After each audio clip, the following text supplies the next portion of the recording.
It's strange how Eraserhead is. It is a personal film. It's my first feature, and it took the longest of any film, and I lived and loved that world.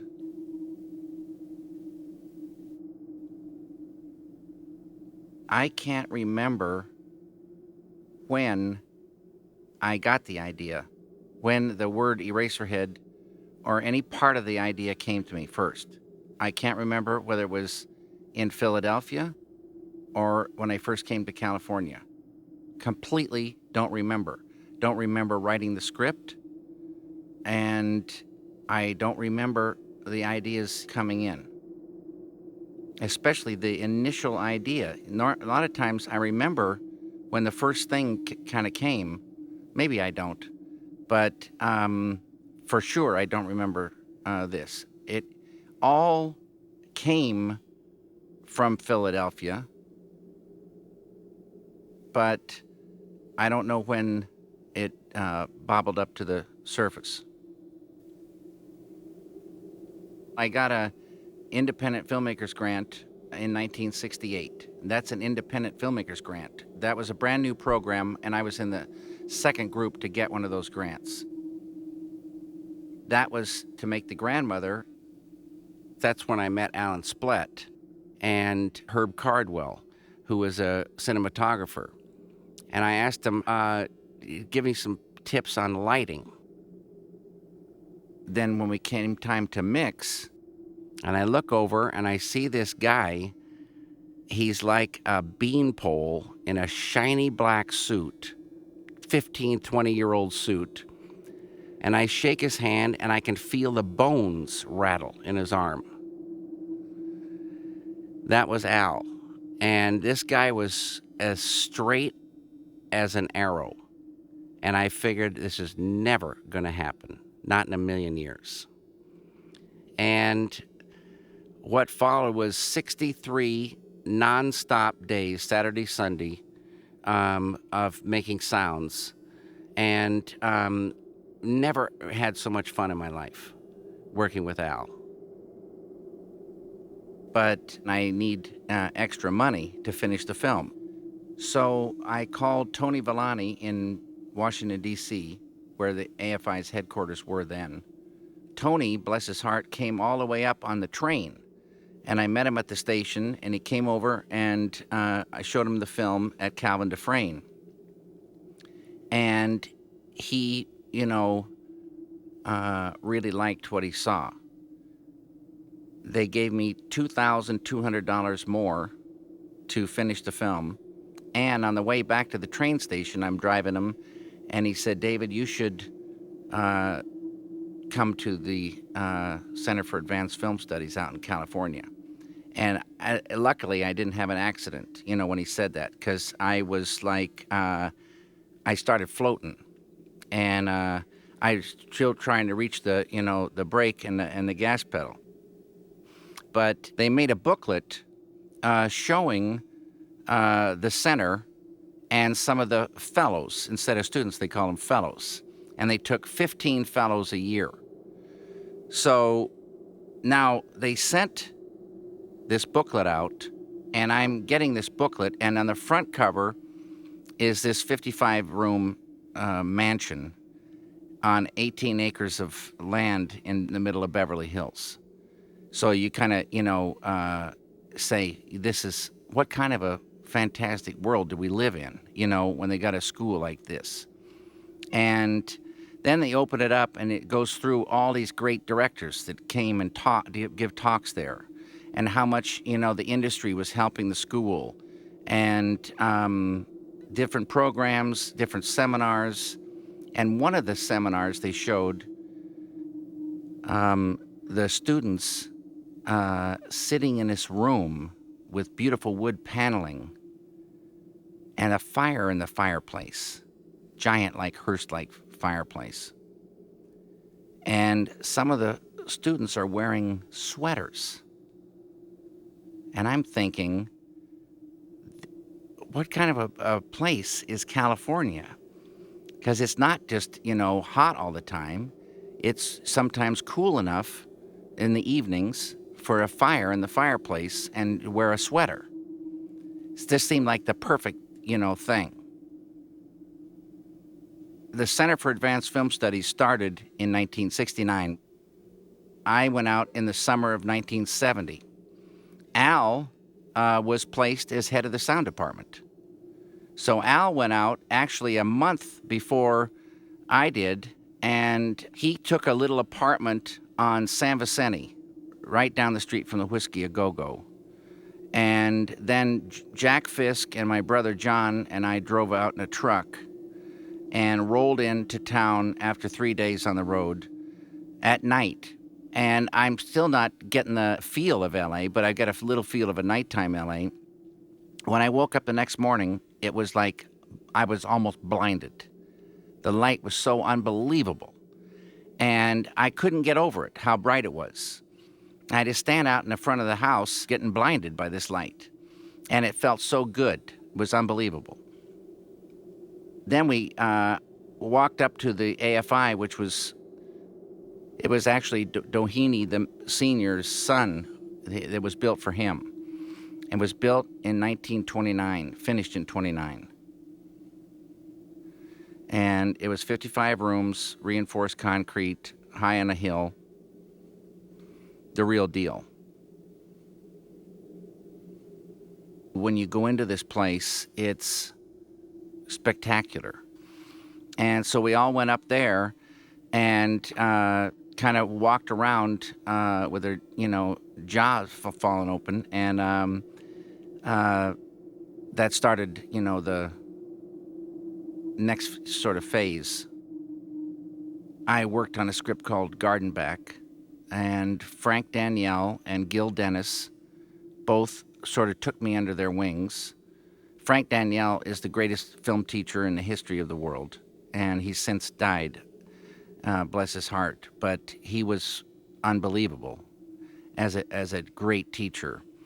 And I took a film analysis class with him, and then he and Gil, who was a fellow there, but he was sort of working with Frank, and they would have script meetings with me, but it didn't work out.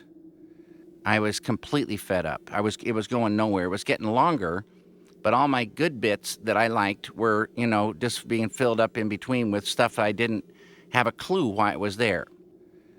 And so the first day of the second year, so now it's 1971. For some reason, I got put into first year classes. And I thought that it was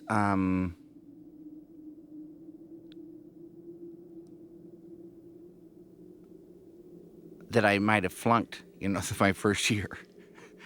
And plus I was fed up with Gardenback.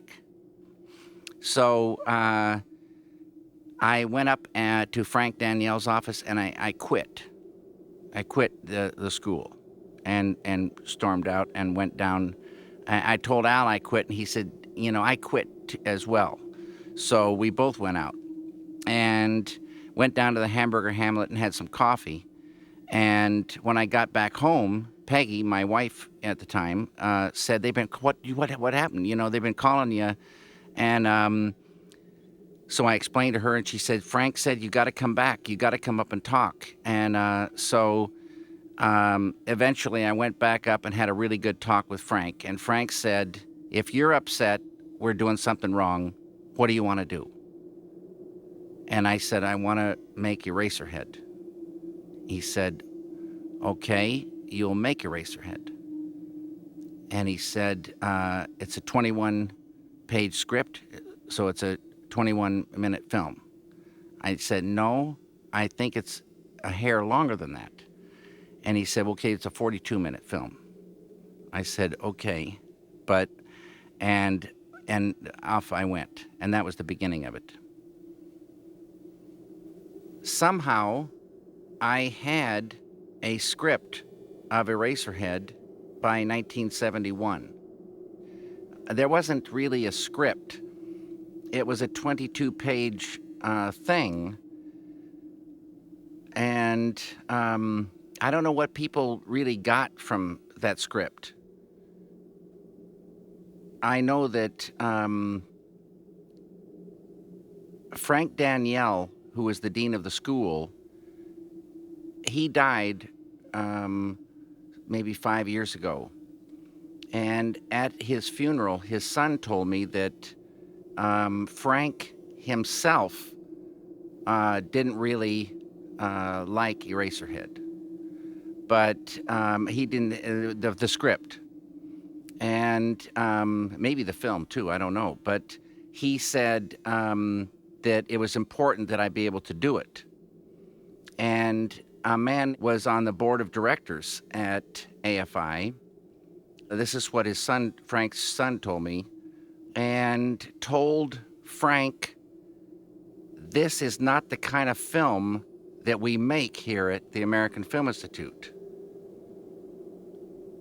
And Frank said, this is exactly the kind of film, we should be making here at the American Film Institute.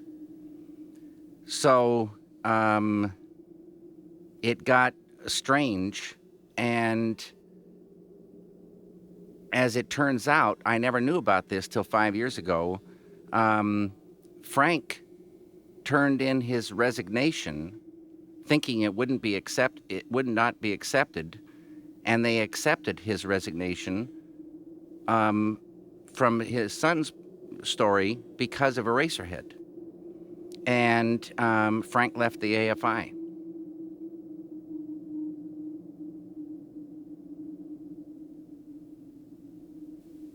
Certain things had to be done before shooting commenced. And so I started working on those things. And somewhere in there, even I'd sort of been going down to the stables toward the end of the first year. I called them the stables. There were stalls, there were garages, there were car garages, all equipped with hydraulic lifts for the old, cars. There were maids' quarters, there was a huge hayloft, and there was a place where they stored firewood, which was, kind of enormous too. And there was also a greenhouse and gardener's quarters. And I took a room down there, and no one ever went down there. So I just sort of started, doing some things down there. And then I got the whole stables to work in, and a garage and some stalls and a hayloft and some other surrounding areas. It was like a mini soundstage. So, and then I got all this equipment from AFI. It was like heaven. We had 2 cameras, 2 CM3s, Eclair CM3s. We had a whole lighting package. We had video cameras, black and white, video cameras. We had a room that was called the camera room, where all the different camera things were stored, lenses and everything. We had a room that was we called the food room, where we ate. We had green rooms where Jack would put on his makeup. But strangely, on Eraserhead, the first person I met was in the film. I never saw, I'm pretty sure I never saw more than one actor before the thing was cast. Yeah, mostly friends would tell me about someone, or someone else would tell me about someone, and this person would come in, bango, this was, like perfect. I said, you're perfect. It was weird. I felt bad about it because I said, I'm not, seeing enough people. And, but they just come in, and they just had it was like fate was just dropping them on the doorstep. The most important actor was Henry Spencer.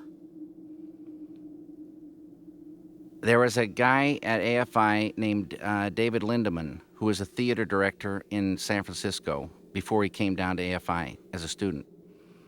And he knew lots of actors. So one day, I I described the character I was looking for as best as I could, and he said there are two people that I would recommend. One of them, his name was Jack Nance. So I said, okay, and I made this arrangement to meet Jack. And Jeannie Bates was the only one I had doubts about because she was so beautiful. When she walked in, she looked, way too beautiful. And I told her, I said, uh, you gotta, understand, you're too beautiful. And, but she had a fixation. It was weird. And she said she would work very hard, to get, into that and look that way.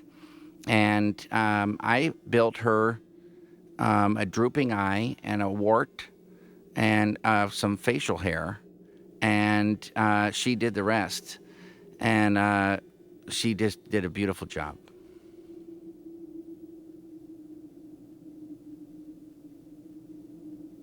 Charlotte Stewart was a friend of Doreen's who was signed on as production manager. And Charlotte was in Little House on the Prairie in those days. And many times she'd come in with all this, TV makeup on, and we'd have to get all that stuff off, and then frump her up, and then she'd be ready to go. Alan Joseph played Bill X, and he was also the first person cast for that role, and first person I saw, and it made a great family. In the those early Polaroids, you can see a family picture of the three of them, and it's a good-looking family. It was a great group, all the people. Everybody was great to work with. Everybody, got there, and the rest of the world disappeared, and we were in a space that everyone seemed to understand. The crew was Doreen Small, Catherine Colson, Herb Cardwell, me, and Jack. And that was the crew for most of the picture.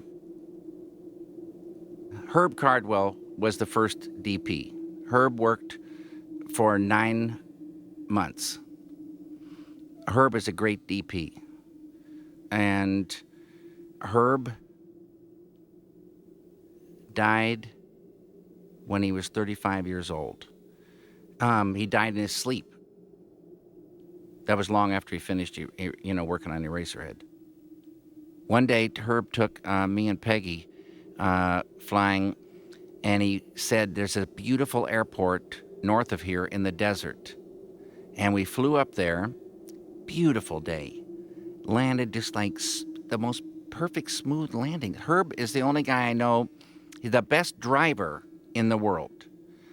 Herb drove with both feet, and he would feather his stops and feather his starts, and he would accelerate at exactly the right moment in a turn.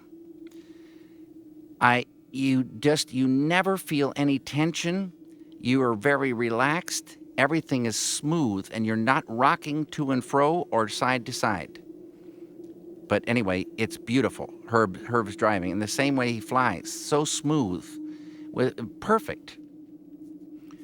And we went out, and after we'd landed in the desert, and kind of walked around in the desert, and then flew back. And when we landed in L.A., it was night, and we were taxiing to the place where he was going to, stop his plane, and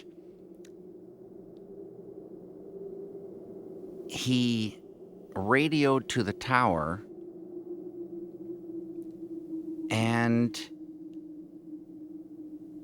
the sound of his voice and the character of his voice, all the hair went up on my back of my neck, and I got goosebumps all over. And it occurred to me that Herb, in another life, was a long-distance space pilot. The way he said goodnight to the the tower, it was like he would have been flying for millions of years. It was the weirdest thing. The guy was a pilot, and it was very beautiful the way he said goodnight to the tower. It was incredible. And when Herb had to leave because he couldn't afford to stay anymore, Tony Villani told me about Fred, and he came to AFI as a cinematography student. Fred and I met, and Fred had a very good attitude, and talked with Herb, and it felt like the right thing. And then this transition, brought Fred into the mix. And then Fred Elms took over, and Herb brought Fred up to speed over a 2 or 3 or 4 week transition. And Fred then shot for 3 more years. One day, Jack Fisk and we found out that a studio was being shut down. It was kind of a cloudy day, and we went and rented a 35-foot flatbed and drove over to this place. And the clouds made it seem like there was a kind of a roof on the world. So when we went into the place, it was like, even though a lot of the place was open, it seemed like it was under a roof. And this was an ancient, real deal studio. And they were selling stuff for nothing. When we drove out of there, we had 35 feet long, 12 feet high of flats,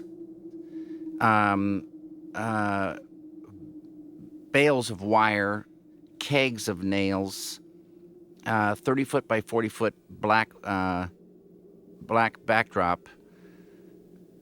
I can't remember all the things we had. A lot of like radiators and things that I needed for the film, but all the sets were built with those flats. And since I had a paper route, if there were holes in them, I would just do paper mache patches, and with the newspapers, Wall Street Journal and Flour and Water, and all that 35 feet by 12 foot high, all this stuff, $100. $100. My brother John helped me build sets. Like I said, Jack Fisk, helped, getting all these things. And they were stored down at the stables, all the flats, all the stuff. And then I had to, build, many things for sets. Jack Nance helped me a lot, on certain building projects. And I loved working with Jack. We were troweling plaster one time, and it had a curved surface. So I talked to this guy about plastering. How do you trowel, get this stuff smooth like glass? And he says, you got to trowel it. And so Jack and I just kept saying, you got to trowel it, all day long, troweling this thing. And finally got it pretty smooth, but it wasn't all day long. It was all month long. It was more like that. Jack at first wore the skin off his hands because he wasn't wearing gloves. And, plaster, a lot of plaster has sand in it. And so when you're rubbing stuff down with your bare hands, you don't realize it at first. But the skin sort of starts turning to jelly and rubs off. And you can start seeing your bones. And their hand's on fire, and it's really bright red. And Jack did this. Jack did a lot of crazy stuff. There were several props that I needed, and a deal was struck through AFI and Warner Brothers. I just could drive on, and this was 1971. I met an old timer that had been at that studio for years and years and years, head of the prop department. Welcomes me, in we go. What do you want? Up one aisle, down the other. Unbelievable stuff. I'd say, could I, get this thing here? He says, put it out there on your truck, and I just went through, and about 4 years later, I returned those props, all different people, all different looking place. They had no record of it, nothing. Al was head of the sound department, so we had all the equipment that Al had at our disposal, and that included Nagras and microphones and cabling and all that. And since there's not a lot of sync sound, dialogue in the film, but still, Al recorded all that. And the room, as every room is, it was a hair too live. And as everybody knows, you can add echo, but you can't take it away. So we built sound blankets, and the sound blankets were burlap around fiberglass, and then grommeted along the edge. And so the grommets, you could hang them on nails at the top of the set walls, and then the sound blankets would drape down, and you could move them around real nice. They were light. And I think AFI wanted to, them built, and theoretically they would keep them and use them. So we made a budget and put all the materials in there and found out how much they cost and all this kind of stuff. And Al, before his incarnation as a sound man, was an accountant in Philadelphia at breweries. So Al was a pretty much of an ace on an adding machine. He and the other accountants would go so fast they'd jam the machines. And Al was so rapid, he would jam the best machines. And so he wanted to go, after we finished this budget, next door to the AFI accounting department and tally these numbers up. So we went over there, and there was a girl at the desk, and Al said, could we borrow the adding machine? And she said, what do you want the adding machine for? I'll add those. He said, no, I'll add them up, but, could we just use it? And she said, give me the numbers, I'll add them up. And Al said, no, let me add them up. I've got them right here. And he kind of went around, and this girl's eyes went about like silver dollars. He had those things in a heartbeat. This machine, jumped to life, and the paper was spit out. And he popped it and borrowed her stapler and put it together, and we walked back across the hall. But he was super fast on machines. And unfortunately, Alan Splatt and Herb Cardwell are both gone now. But Al is legally blind, and but Herb can hear and see. Al and Herb decided they were going to fly across the country, and Al was going to be the navigator, and he had all the maps and everything like that. But Al would be reading his maps, very close, and because he was so blind. And the first leg of the trip, they were going up to Pocatello, Idaho. So they took off, and Al navigated Herb up there, and they radioed ahead. They were going to land at night, and the guy said it's so late he's going back into town, but he'll leave a rental car there, and just come in, lock up. It was the good old days. So Herb did a perfect landing, at night. They parked the plane. There was the rental car. They did everything the guy wanted and started driving into town. And around Pocatello, Idaho, there's just these narrow little 2-lane roads and pitch black. So Al's riding shotgun, Herb's driving, because Al couldn't get a driver's license because of his blindness. And Al tells this story. As they're driving from this little airport into the city of Pocatello, Idaho, Herb is talking, and he's telling some story or something and talking fairly, rapidly. And the talking suddenly doesn't start, it starts not making sense to Al. But it's rapid nonsense. And Al notices that the lights are now illuminating the side of the road. And the car is starting to, go off the road.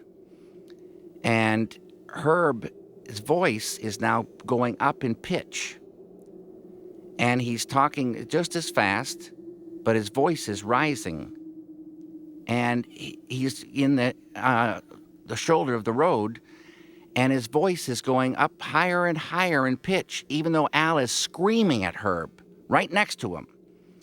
Herb doesn't hear. He keeps talking, and his voice, it comes to a little squeak coming out of him. And finally, Al goes over and hits him or yells loud enough, and Herb comes out and comes back onto the road just in the nick of time. They continue the trip just fine. Of course, that's like Al, we've got to keep a good, eye on Herb. He didn't have a good eye. There needed to be, certain things discovered. And I love organic phenomenon. And that has led me to various things. And it led me to one day calling a veterinarian. And I asked him if he had a dead cat. And he said, "No, sir, I don't." And I explained to him. He said, What do you want a dead cat for?" And I said, "I want to study this cat." And so something, he at first pegged me for a total nutcake. And then something caught him, and he took my number. And lo and behold, 10 minutes later, this same guy, veterinarian, calls me and he says, "I have a cat." I can't believe it. I get off the phone. 2 minutes later, in it comes. Had to put it to sleep, and you can have this cat. And he asked me that it would never show up in a film. In the film. So, or be recognizable. So I had this setup in my basement there. And I drove down and got the cat in a cardboard box. And just before lunch, I put it into a jar filled with formaldehyde. And it went in like a slinky. It just laid down in the formaldehyde. And then I went upstairs and had lunch and came back down, and I went to get the cat out of the jar, and it had gotten rigor mortis. And this had a narrow top. It was like trying to pull a steel cat out of a glass jar. And so I finally got this thing out of there. And I had a whole setup on the workbench. My idea of an operating theater, and I went to work getting inside this cat. And when I opened up the inside, it was unbelievable. And it's if you've seen Fellini's Roma, there's the organs inside the cat were brilliant colors. And as soon as the air got to the organs, the color just started draining out right before your eyes. Just draining away before your eyes. Just like when they'd open up these, things under the city, and these ancient things were perfect, and the air starts getting to them, and they start fading. So, but studying this cat was kind of, important. There was no time put on it, but the school went 2 years. So theoretically, I would be finished with this film by the end of the second year. And by the end of the second year, I hadn't yet started shooting. So we started shooting in June of '72.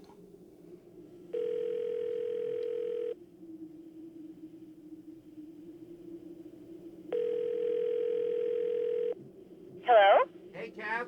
Hey, David. Do you have some stories you want to talk about, Catherine? I was, God, I got a lot of stories. I really remember well the very first night of shooting. I remember being up in that hayloft part. Right. And it was like we set up a whole little set, and then there was the room with the couch, and I remember keeping Jack's hair a photo ready, Right. I remember when Jack had his first haircut, which was the afternoon of the first day of shooting.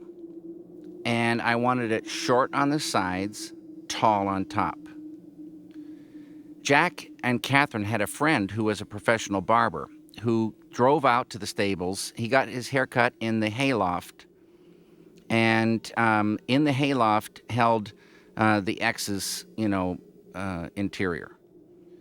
So in the afternoon, Jack got his hair cut, and I stayed there with the barber and Jack and said it's looking good, and the barber left. But I still had a big surprise ahead of me. I'm not sure if it was Catherine or Charlotte Stewart, Catherine Colson or Charlotte Stewart, who combed his hair first. Eventually, Catherine's job was to comb Jack's hair. But Jack has, as luck would have it, a certain type of hair. And when you comb it up, it stays up. So it was long on top. And when Jack came in, it was a very big shock. And some people said, David, you can't do that.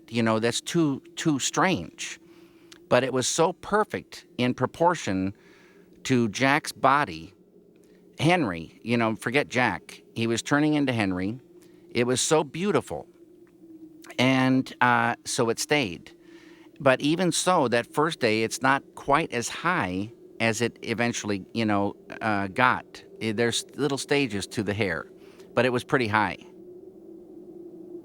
But when we would drive Jack around as Henry, he would sit in the back, in the middle of the back seat, because people would, there was no strange hair in those days. I mean, there was hippie hair, but not hair like that. And he would draw a small crowd, and people would start coming around.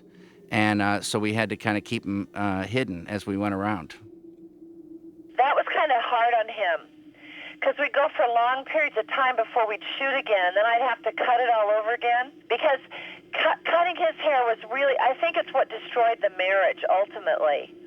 Because I had to keep teasing it, remember? Jack had the most incredible hair. He did.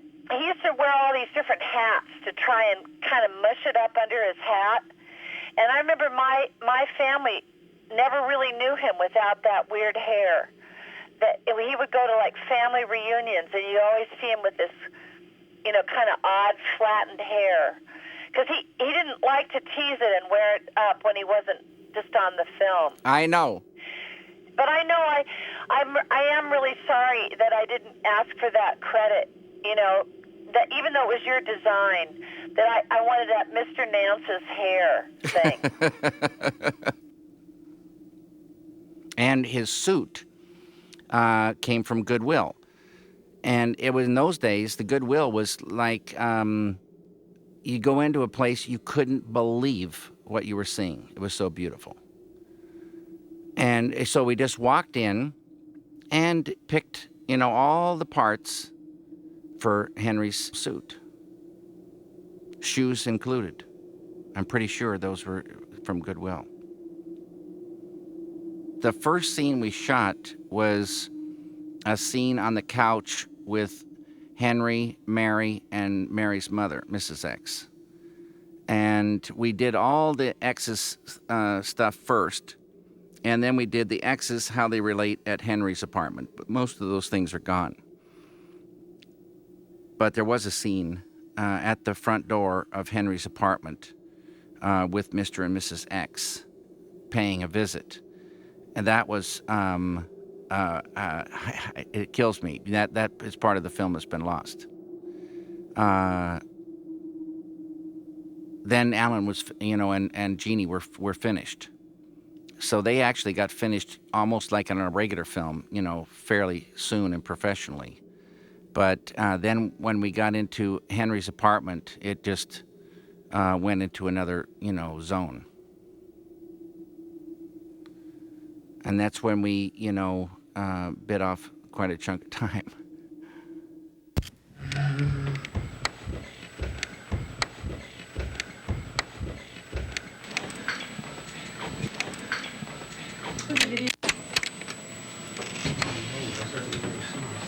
No. Hi, Fred. Hiya, Fred. And we would work at night. So people would start showing up at about 4:35 in the afternoon. And eventually we would have some dinner and start going to work. But unfortunately, the pace was quite slow. We'd set it up for hours and hours and light it and stuff. See, I think that time was really kind of a wonderful distortion because it wasn't really important how long something took. It was what was important is how it really looked and felt. And nobody was really pushing because after a while, they just sort of forgot about us, right? Exactly right, Kath. We just got to keep going and keep going and keep going. See, what I want to do is have mainly the look on Henry's face, and God, it's just so real. I just feel like he's here. But anyway, the look on Henry's face just when he's getting ready to cut, the big cut. Well, you do a run through. Jack may be in his robe or something like this, and he's going to be in his suit. And you rehearse with no lighting, and then then his point of view of the scissors. Those are the ones point of view shots that are really important. Okay, those two are really important. Now the opening up we can do third person, and the cutting. So it's really one shot then, Dora, at the very top of the list.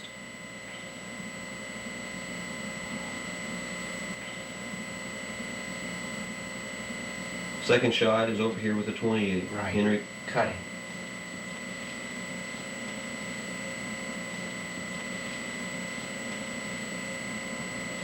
Henry cuts. He gets halfway up, we stop, we move over here with the 90.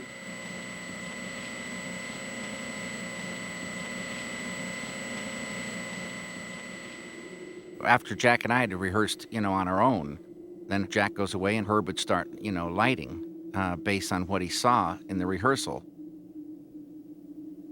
It was painstaking lighting. It was exact. It was beautiful what Herb was doing.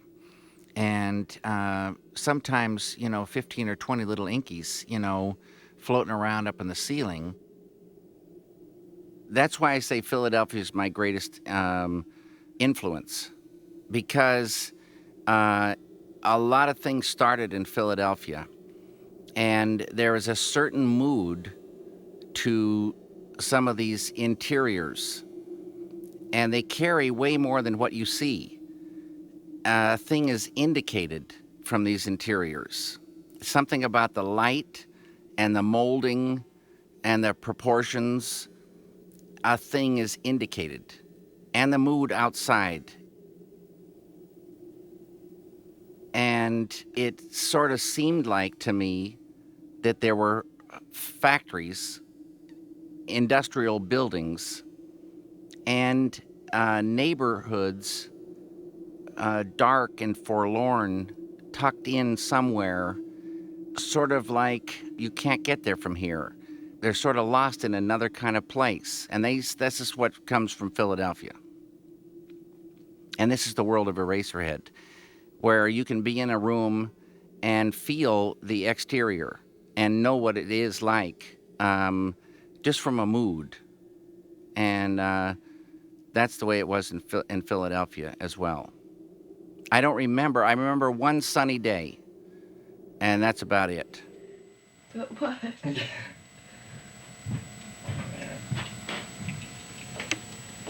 Crazy. He's mad as he comes. Unfair.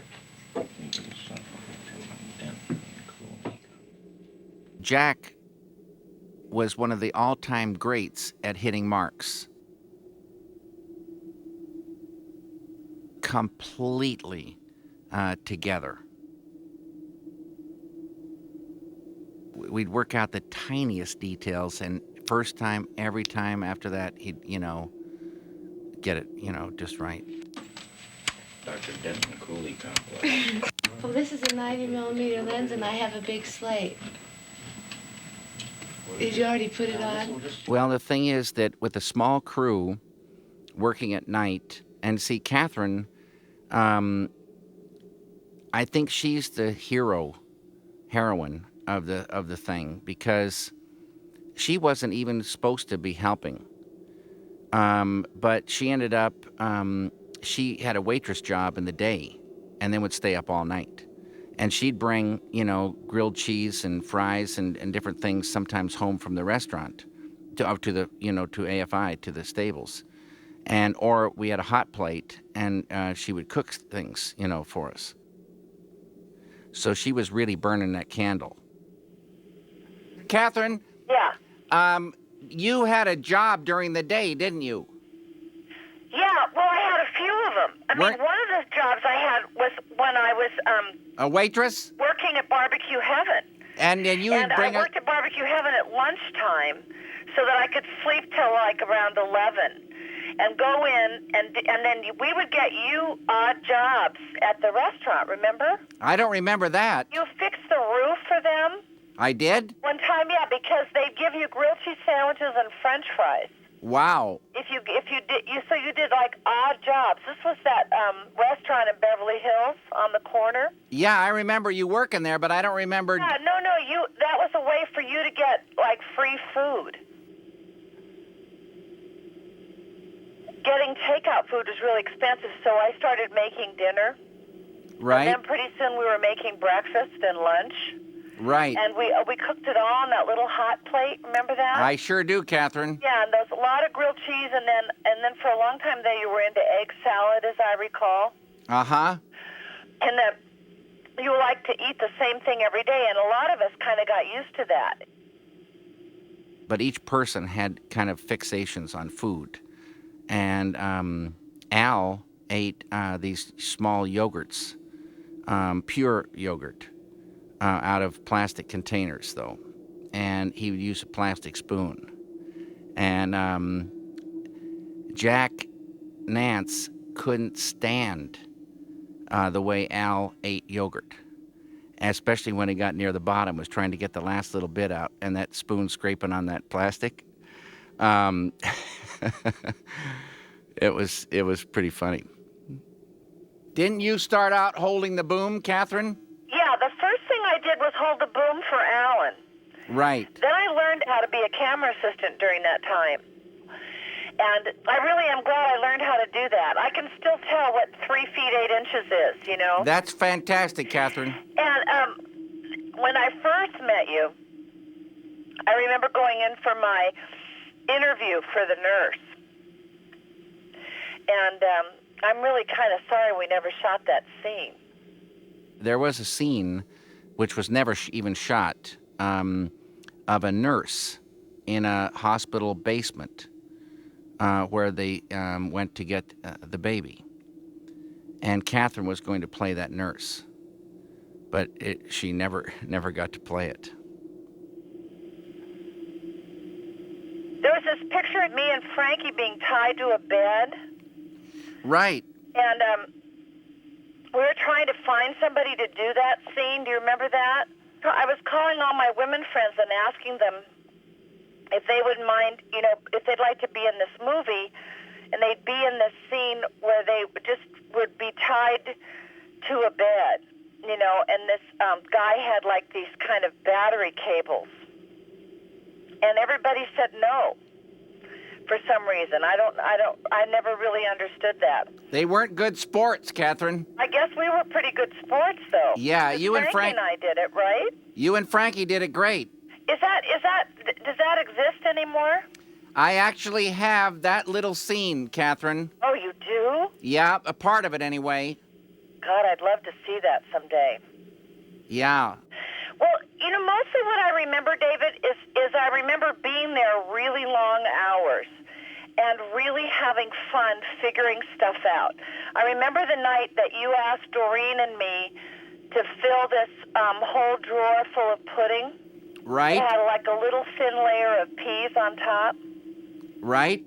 And we were trying to calculate the square or the cubic footage of the drawer based on what was in a package of vanilla pudding. Right. It was like you used 2 cups of cold milk, and we were trying to figure out how many of those little packages that we got from the Sunbeam Market, because that was the one that was open really late on Sunset. I remember that Sunbeam Market. Peggy used to go there. And we go down there to the Sunbeam and buy, but we didn't have a whole lot of money either, right? No, we didn't, Catherine. So we tried really hard to make the vanilla pudding stretch. And we tried to make it with water instead of milk so that it would, be a little less expensive. And then you just coated it with this little layer of peas. And they were frozen peas, as I recall. We had to kind of cook them so they'd be plump enough because they couldn't be really shriveled. Right. So we after we finally we lined the drawer with plastic, and then we filled the whole thing with the pudding, and then you just laid this little layer of peas, and then the scene was just Henry. I haven't seen it for a while, but Henry just reached in and pulled it out, right? Exactly. All the utensils were down inside that stuff. Right. Well, I remember that I was really learning how to do follow focus, but it was like a macro lens, wasn't it? Uh-huh. And then I had to figure out how much distance there was kind of like between peas, as he reached his hand in. But I just had another memory when the new fellows were coming the following year. Uh-huh. And they were having this big fancy dinner up at the main house. That was the bed scene. Right, and we were filling those tanks, and it was really, really cold outside. Yeah, Jack had a couple of lines about that. But we were driving back up and down that long driveway with these big Sparklets bottles, trying to get the water warm enough. Exactly. You had just run hoses into the tanks, hadn't you? Yeah. And it was really cold, and they were in it like all night. Exactly right. And what did you use to make the milk? It look like a milk bath. I believe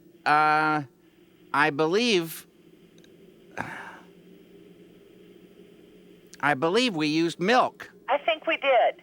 I think so. I think we used milk, and that was another reason why the warm water wasn't such a good idea, although it didn't really heat the tanks completely. We'd bring down these Sparklets bottles and pour a little bit of warm in. But you know how milk is when it gets warm? Yeah, it's nice. Yeah, it tastes okay, but I don't remember it smelling really great. Uh-huh. But I remember Judith and Jack being really, really good sports. They were fantastic. I think Jack kind of enjoyed being in there with Judith. I think he might have. Yeah, as a matter of fact, I don't even remember that bothering me at all.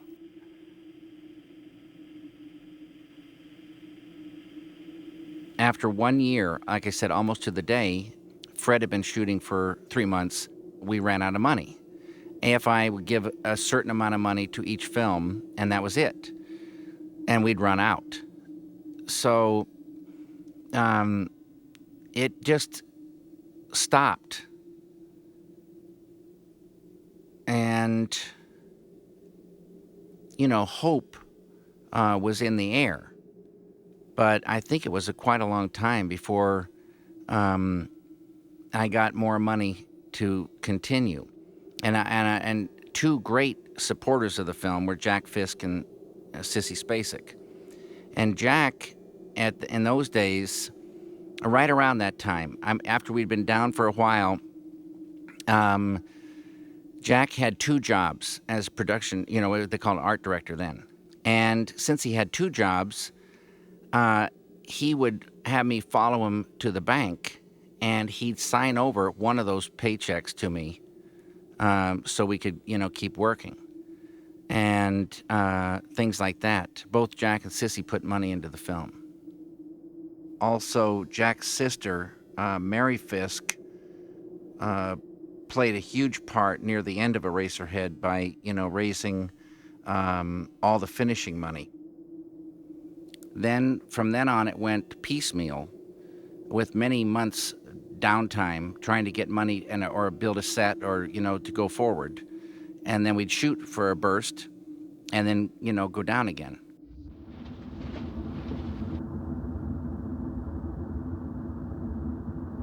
I know pretty clearly that there's one particular shot when Henry walks down the hall, he puts his hand on the doorknob and turns it, and there's a cut. A year and a half later, he comes through the door.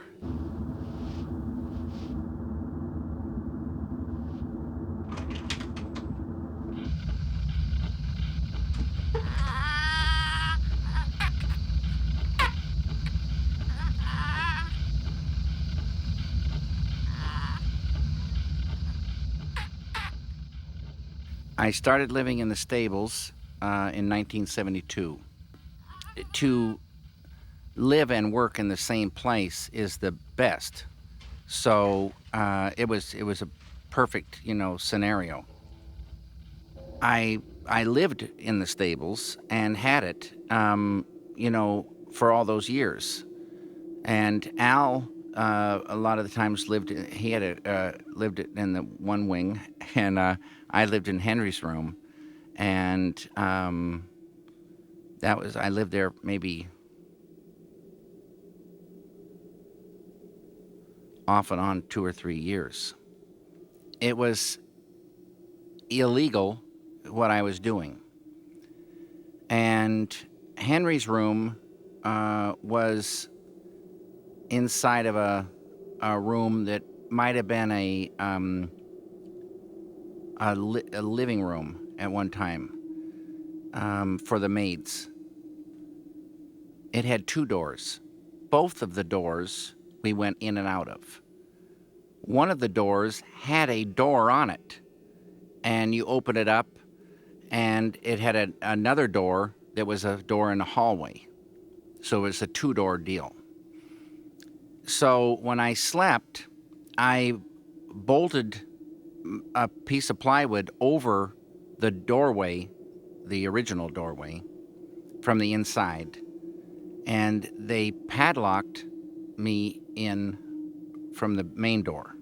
So someone coming up would see a piece of plywood with just the rounded, ends of bolts, and no other, visible way to open it, and then they'd see a padlock on the main door.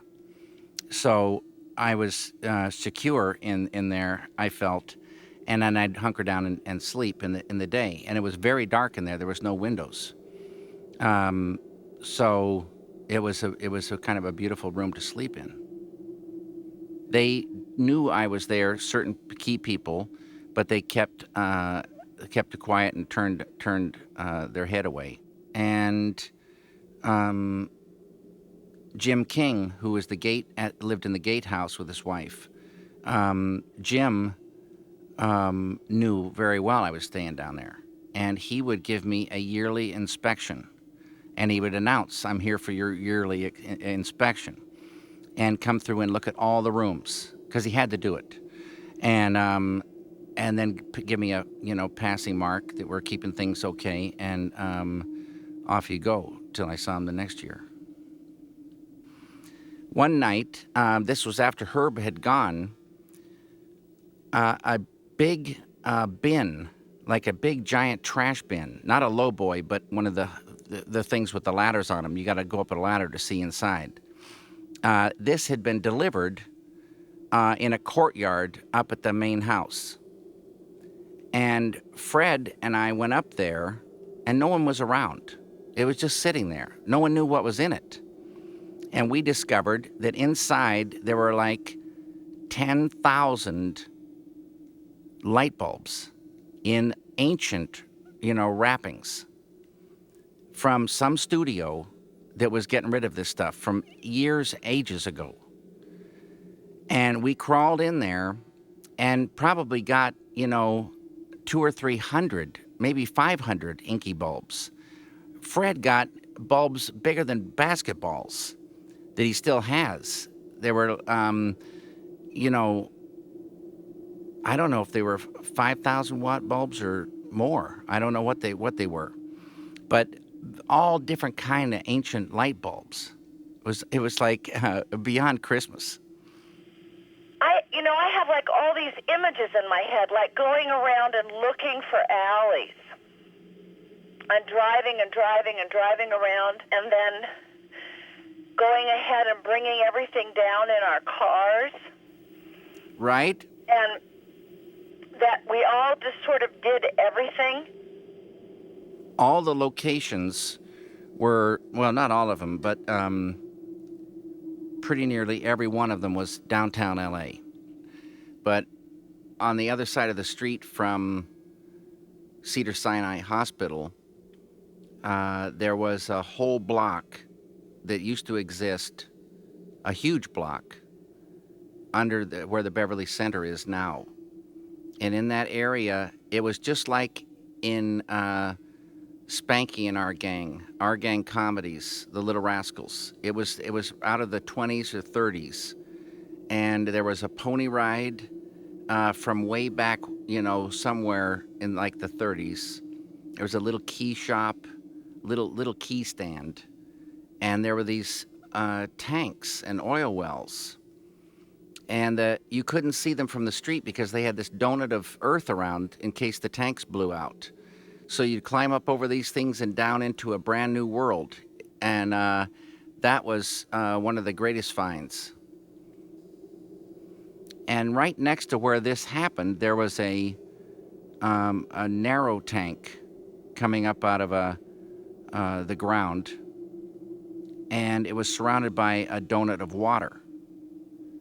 But just down at the bottom of the water, there was tar. Who knows how thick it was. And tar preserves things. And the cat has served many purposes. But I lowered this cat in there, and then about a year later came back and pulled the wire, and the cat came out, impregnated with tar. And I laid the cat down on the ground and came back another year later, and it was a perfect marriage of cat and earth. Tar impregnated cat in earth. And I have a photograph of that. But the cat did end up in a scene, but it was unrecognizable. There was a scene where Henry catches his foot on a wire that was connected to this cat, as if some sort of strange thing had been going on. And, but that never made it into the film, but I have a little piece of that, film left. And I remember having to call CFI and get in my car and drive as fast as my car would go to get there by midnight. Right. And give it to Mars. Remember Mars? Mars Baumgarten. Oh, he was a great guy. He really helped us a lot. He sure did. But then I think one of the reasons why also it's so indelibly printed is that so often we would then do it again. Exactly. So we had a chance to really, get into it. And somewhere along in there, George Stevens Jr. made a deal with Sid Solo, who was running CFI, that we could get all our film developed free and then printed at a very, good reduced rate. And that really saved us. So there's the guy named, there was George Hutcherson, who just recently left CFI, and Mars Baumgarten was the night man. And we'd see Mars all the time. And that went on. They saw us, for many, many years, bringing in, the film. We'd screen our dailies up at the main house, and Ron Barth was our projectionist. He was night watchman for a while. And Ron is one of the several people who claim to have seen the ghost of Doheny.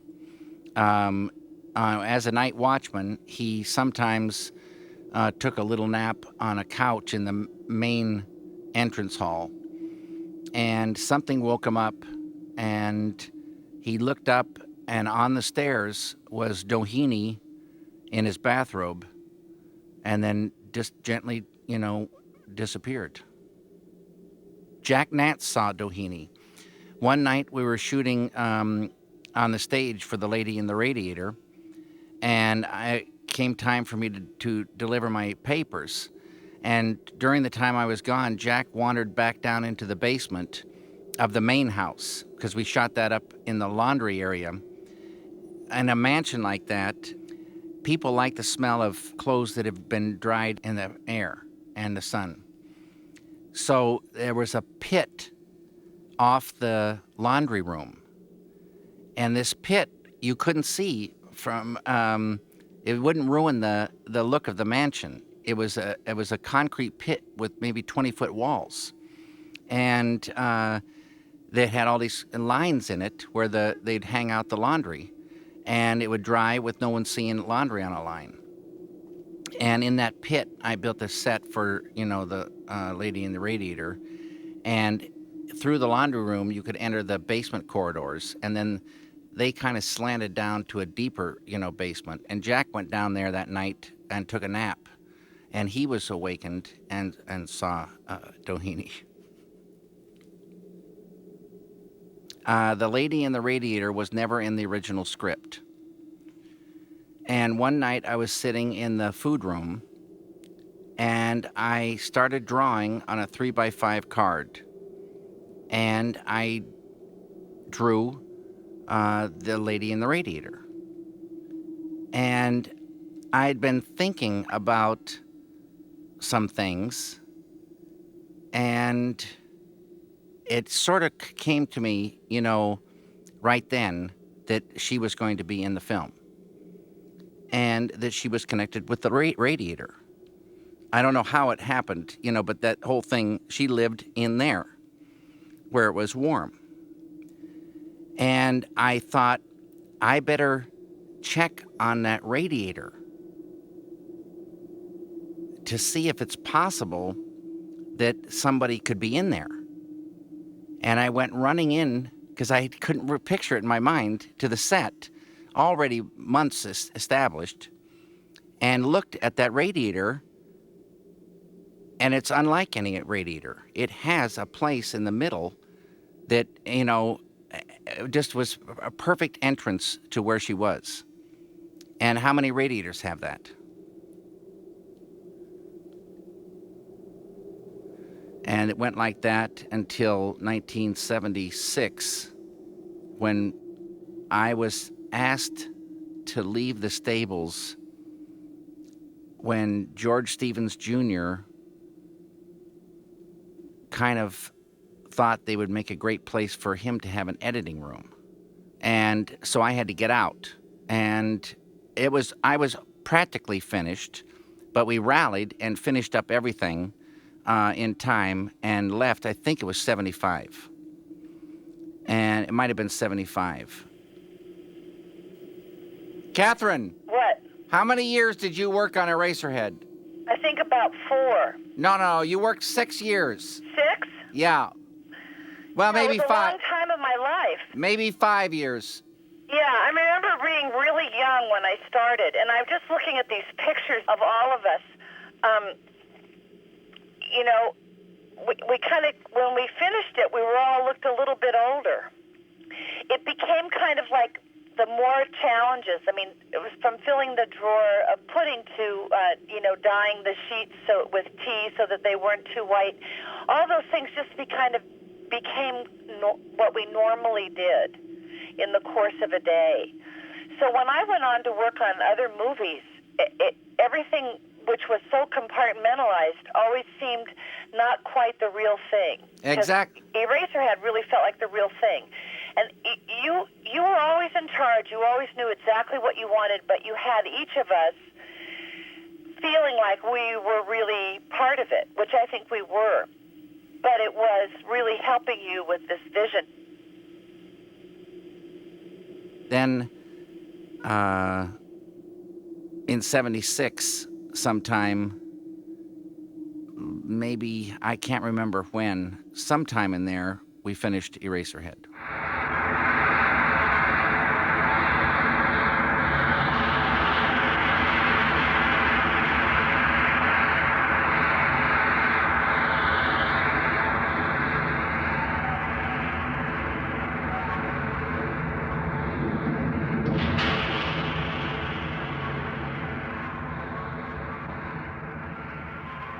A sense of place is critical to a film, and sound particularly can expand, what you're seeing, and expand the world, and those things can break a mood or enhance a mood, and naturally you want to make a world, and it's a particular world in every film, but this one is a particular feel.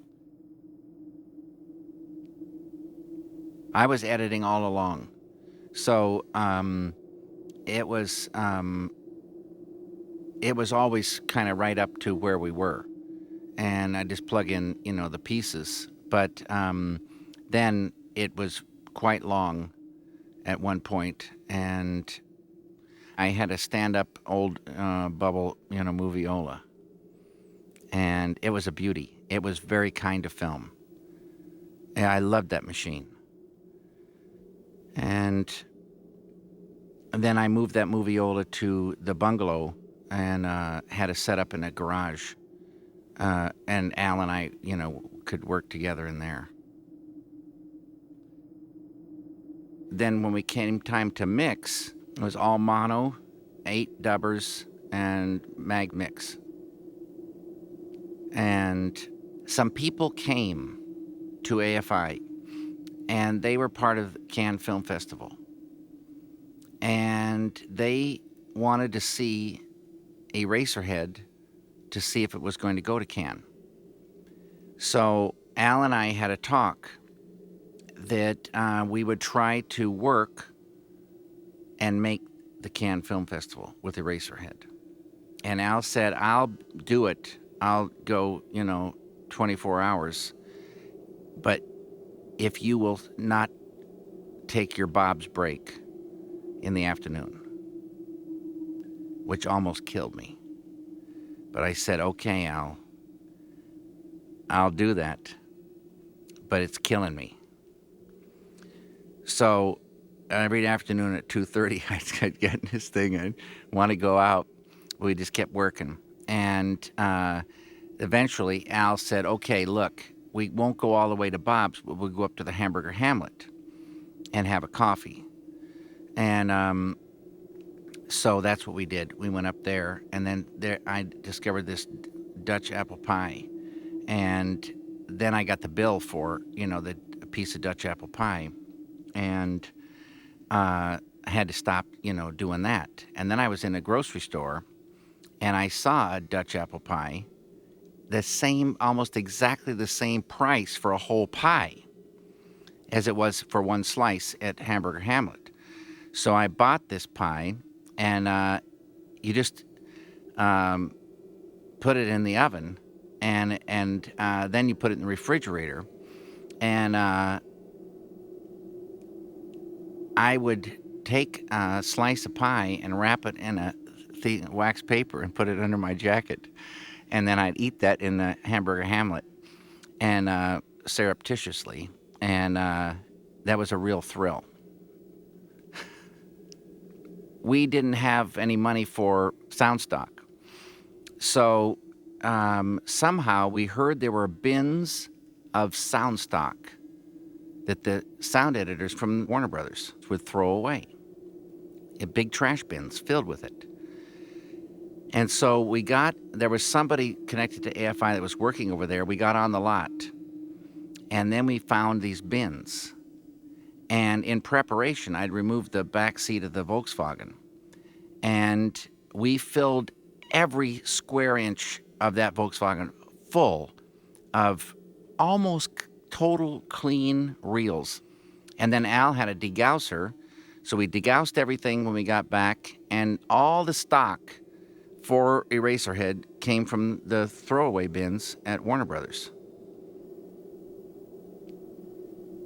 We finished, Al and I, the mix was done, but the film was not married, sound and picture. So there were 12 reels of sound and 12 reels of picture. And this had to go right now to New York City because they were screening films for Cannes. So I took the last money in the bank and got an airline ticket, a red eye, to New York. And I got there, like really early in the morning, and found out that there were 4 or 5 films ahead of me that they got to look at before they look at Eraserhead. So I'm eating this donuts and having coffee and sitting on the curb out there, and kept going in. And the guy says 2 more films and like that till they started running Eraserhead.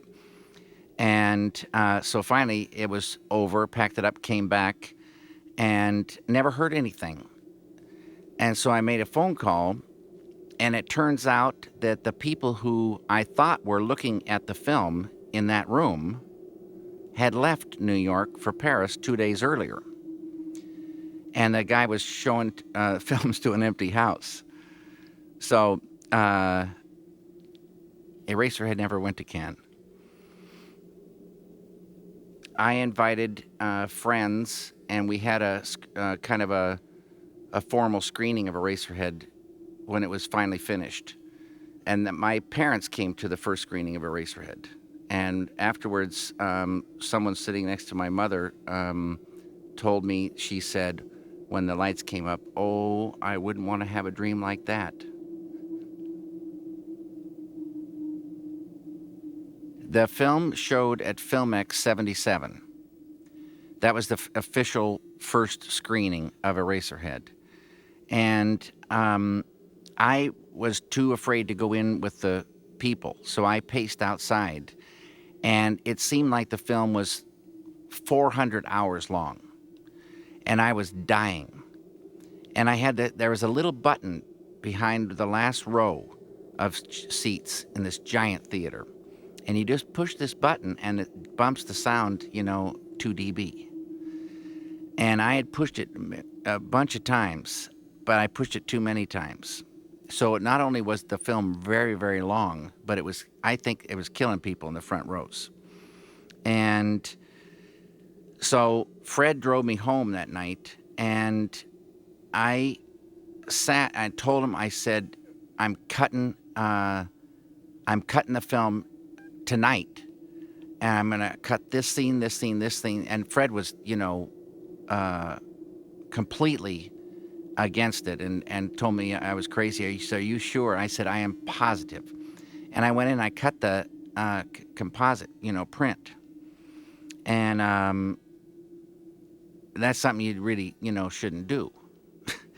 And then I had to go over to CFI because I didn't know how to stitch this thing together after I did it to make that work. And I had this editor over there, and he became very confused because I had to bring him up to speed and all this stuff and bring him, a bunch of elements.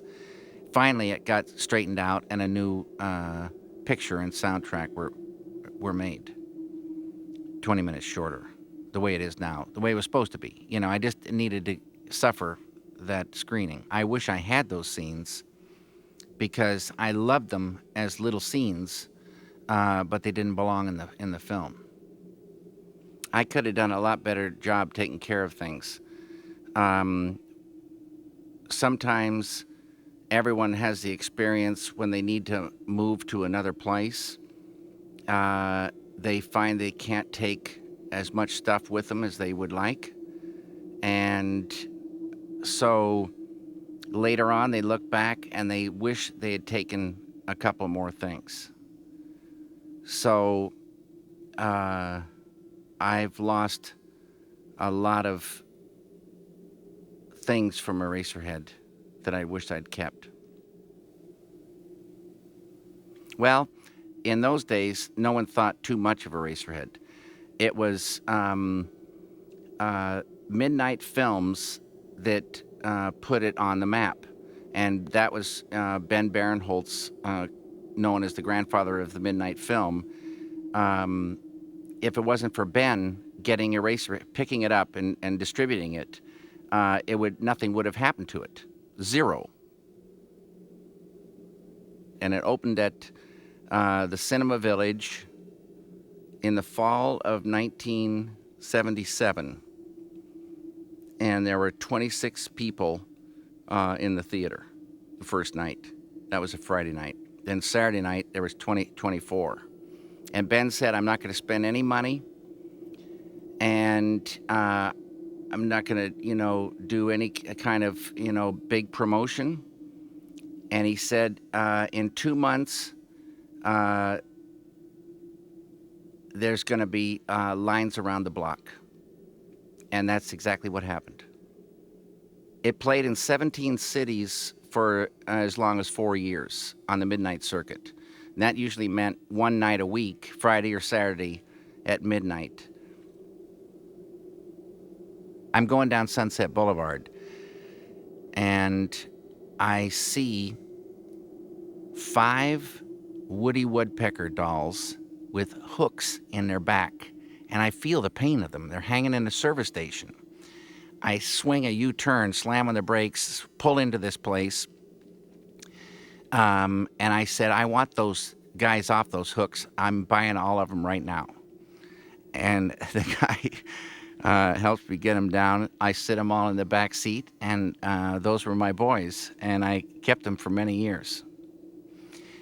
Sometime in the New Art Theater, where it was running Eraserhead every Friday night, said they would like me to maybe think about doing a new trailer, some kind of thing to, kind of goose Eraserhead attendance. So I had Fred and Catherine shoot me giving a talk on Fred's couch with the Woodpeckers, and that ran at the New Art along with the official Eraserhead trailer.